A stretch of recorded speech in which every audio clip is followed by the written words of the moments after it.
Good morning, students. Dear students, today I am going to discuss with you some important questions of chapter Human Capital Formation.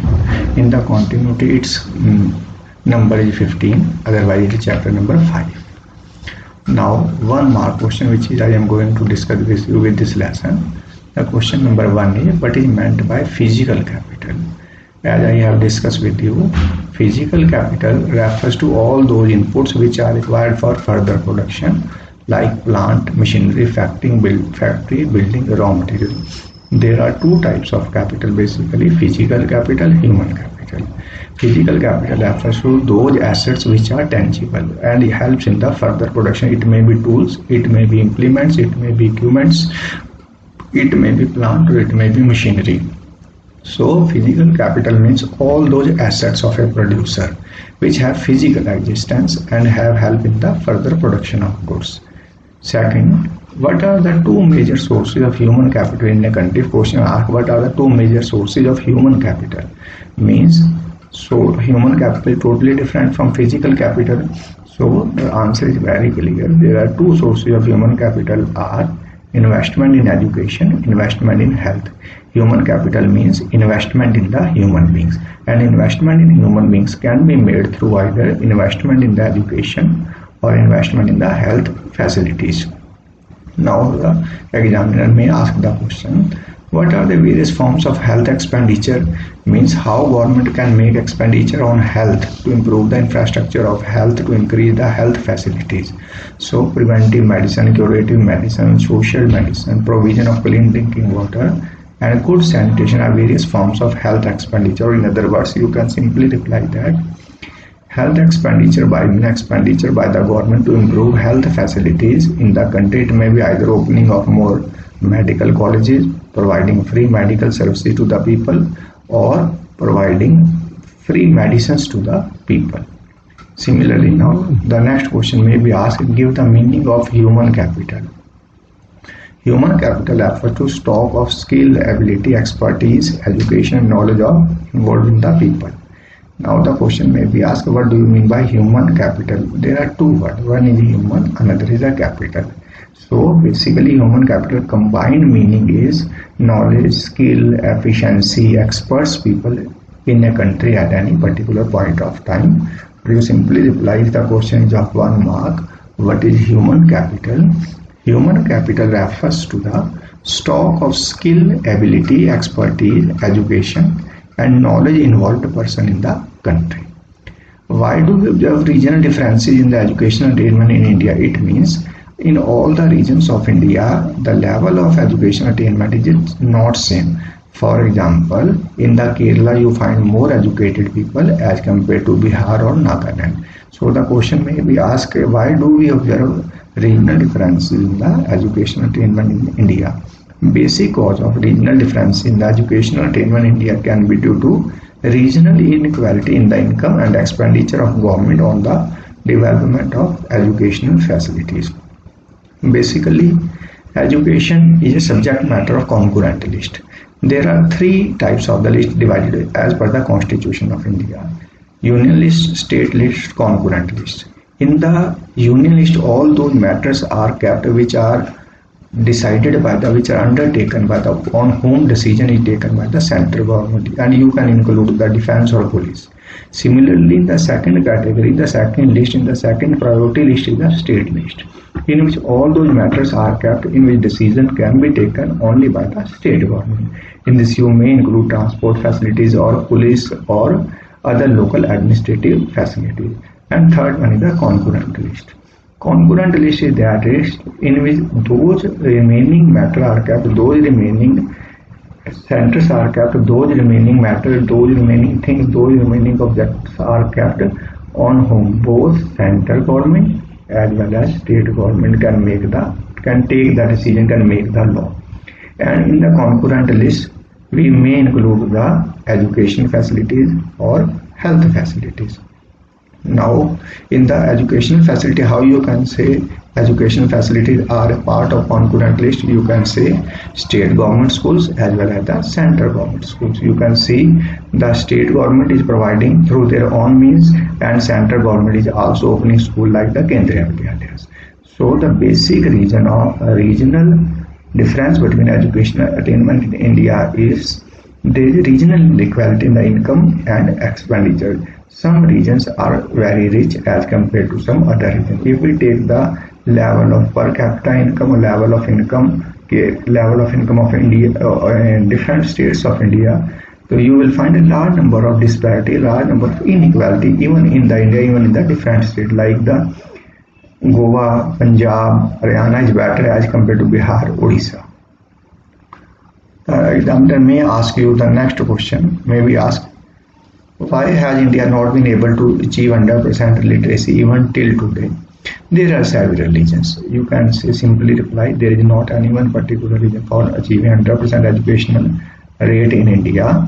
India has been not able to achieve 100% literacy rate because its failure to provide free and compulsory education for all the people who are below the 14 years of age. Next, maybe ask what is meant by human capital formation. Human capital formation means investment in those projects, investment in those establishment, investment in those facilities which increases abilities and skill of the people of a country, which increases efficiency, knowledge, skill of the people of a country. And it may be through the opening of more training centers, or providing more medical facilities, or maybe providing more educational facilities. Next, maybe ask, why do we need to invest in the human capital? It is the most important question. Maybe ask, why do we need to invest in the human capital? Why we not invest only on the physical capital? Because human capital and physical capital are not compete to each other, are not compete to each other, rather they are complementary to each other. Investment in the human capital is not only sufficient, investment in the physical capital is not only sufficient. Basically, we require investment in both the parts. We require investment in the human beings as well as investment in the physical assets. Now the question may be asked, why we need to invest in the human capital? We need to invest in the human capital to make effective use of physical capital and to increase productive capacity of the country. Now suppose if we invest only in the physical asset, we purchase the machinery. To operate this machinery, we require trained skilled labor which is not available in the country. In this case, wastage of the physical assets. So investment in the human capital is a must. Now mention two government organizations each that regulate the health and education sectors. ICMR, Indian Council for Medical Research, and National AIDS Control Organization Societies, or National AIDS Control Organization regulates health, whereas NCERT, National Council of Education Research and Training, and UGC control the level of education, regulate, monitor the level of education in our country. Now, why there is need to promote women education in India? Women's education need to be promoted because they can become economically independent. Women education makes favorable effect on fertility rate, health care of women and children. The examiner may ask, why do people migrate? Basically, people migrate from one place to another place in search of more better job opportunities, or they migrate from one place to another in search of getting income. And generally, people migrate from rural area to urban areas. Now, the why they need for acquiring information relating to health and education expenditure from effective utilization of human resources. Because such information helps in making decisions regarding investment in human capital as well as effective utilization of acquired capital stock. The next question may be asked, how is on-the-job training a source of human capital formation? Basically, try to understand what is on-the-job training. On-the-job training is a process in which training is provided to a worker while he is performing his job. Means on-the-job training, on-the-job training is provided to a worker while performing his job. Not a separate time is spent for his, not a particular time is given under this process. And it is a source of human capital formation as it increases the skill and efficiency of the workers and leads to increase the production and productivity. Now the question again may be asked, why are workers required to work for a certain period after on-the-job training? Workers are required to work for a certain period after on-the-job training so that firms can recover the benefit of enhanced productivity onto training. Means it increases the level of productivity in the production process. And the last one may be asked, what do the differences in male and female literacy rate indicate? The difference in male and female literacy indicates that there is basically both women and men are not treated equally in India. Now the next part of the question may be asked, what is the difference between human capital and physical capital? I have clearly discussed with you human capital and physical capital are two parts. Physical capital is tangible, can be seen, can be easily sold in the market like the physical asset, whereas human capital is intangible and cannot be sold in the market. Physical capital depreciate means when machinery regularly work, it will depreciate. Depreciating the human capital takes place, but it can be reduced by making continuous investment in the education and the health. Similarly, physical capital is more mobile as compared to human capital. Physical capital can be separated from its owners. Human capital cannot be separated from its owner. Physical capital is the outcome, conscious decision of owner and mainly an economic and technical process.